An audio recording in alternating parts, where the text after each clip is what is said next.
You pop into existence on a chilly spring morning, face planting into wet grass like someone slipping on ice in front of the office building. Your mom's busy licking you clean like someone scrubbing their phone screen after dropping it in a plate of ketchup, and you're trying to figure out how legs work. Ah, they don't. At least, not for the first hour. Your life starts on an assembly line of birth, tag, and sort. As you grow, you realize you're part of something bigger than yourself. A global industry where your wool might end up in Japanese sweaters, while your photos populate farm-to-table marketing campaigns. You're not just a sheep, you're a cog in an international agricultural machine, where free range means controlled by drones, and your best friend might be an AI program calculating your optimal feed intake.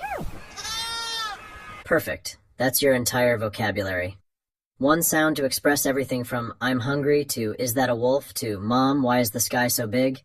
It's like being a Pokemon, but instead of saying your name, you just make this one sound that somehow needs to cover your entire emotional spectrum. Your mom responds with a deep "Bah," which apparently means both "I love you" and "Please stop embarrassing me in front of the other sheep." Your first encounter with a butterfly is nothing short of epic.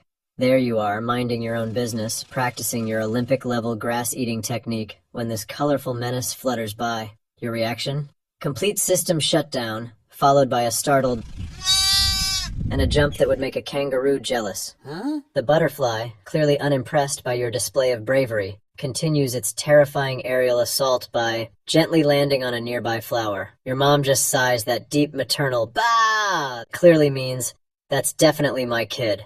By your 6th month, you've mastered the art of walking without looking like you're auditioning for a comedy show. Your wool's growing so fast you look like you're wearing a puffy jacket that's 3 sizes too big.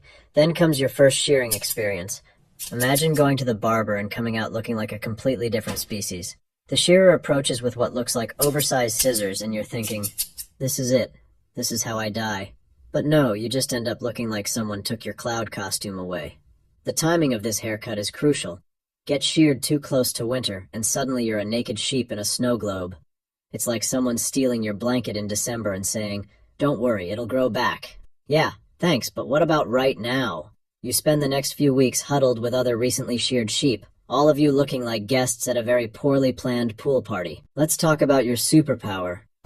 Surviving in places that look like nature's rejected rock collection. While other farm animals whine about wanting premium grass and flat land, you're out there living your best life on terrain that looks like someone dropped a mountain and didn't bother picking up the pieces. Your hooves grip rock faces with the confidence of a mountain goat, even though your brain's still occasionally confused by your own shadow. Then comes the teenage phase, and if you're a ram, things get interesting. Those horns start growing, and suddenly you're feeling like nature's gift to the farmyard. Your first horn-to-horn combat is like WrestleMania without the script.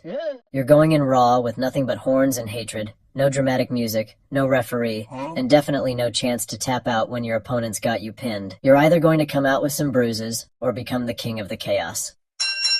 You and another ram back up about 20 feet apart, eyeing each other like you're in a western showdown. The tension builds. A tumbleweed might roll by. Okay, it's probably just some of your shed wool. Bah! You looking at me, punk? Response. Your wool looks stupid. Then, wham! You charge at each other like 2 furious clouds on a collision course. The impact sounds like someone dropped a bowling ball in an empty room. Your horns clash with all the grace of 2 drunk unicorns trying to tango. The whole thing lasts about 3 seconds, but in your mind, it's an epic battle for the ages. Meanwhile, the ewes are standing around looking thoroughly unimpressed, probably wondering why males of any species feel the need to bonk heads to prove a point. Your rapid growth is both impressive and slightly concerning. In just few months, you've gone from a wobbly cotton ball to a substantial walking cloud.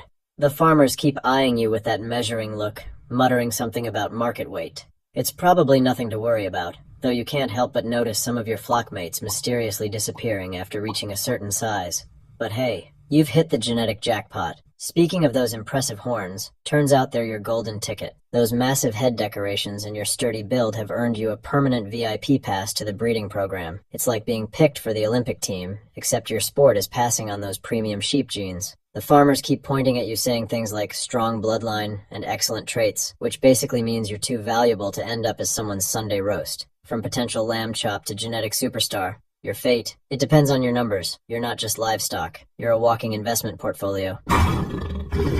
Suddenly, your whole world becomes this crazy game of everyone run to the middle, faster than you can say. It's like a flash mob meets survival training. You might look like a bunch of panicked cotton balls, but there's an actual plan here. The bigger sheep make this living wall around you and the other little ones, and the lions end up standing there looking as confused as a cat watching a ceiling fan.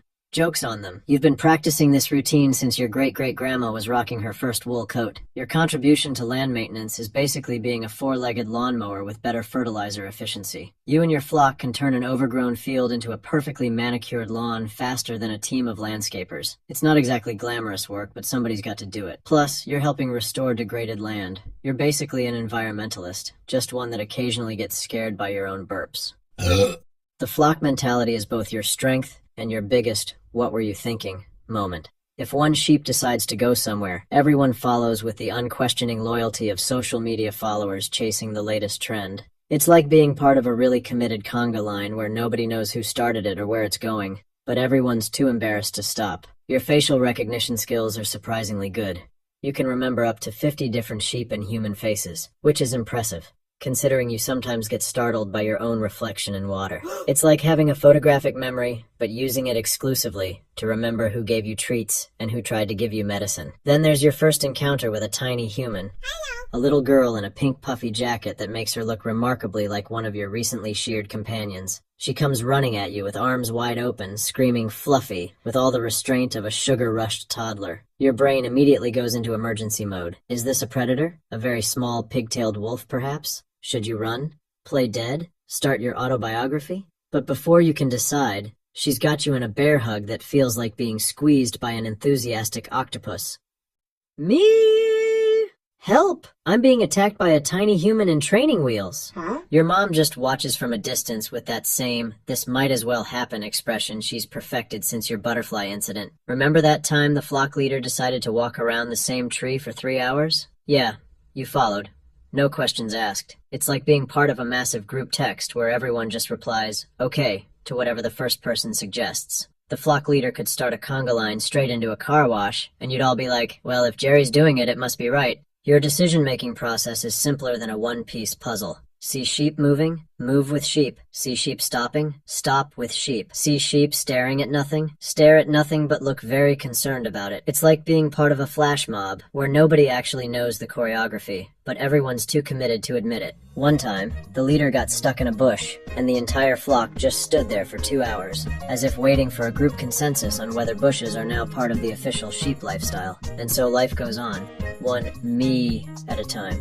You're not the smartest animal on the farm, but you've got your niche figured out. Between maintaining landscapes, producing wool, and occasionally providing comic relief with your startled reactions to literally everything, you're living your best sheep life. Just remember, if you ever feel bad about being scared of butterflies, at least you're not a chicken.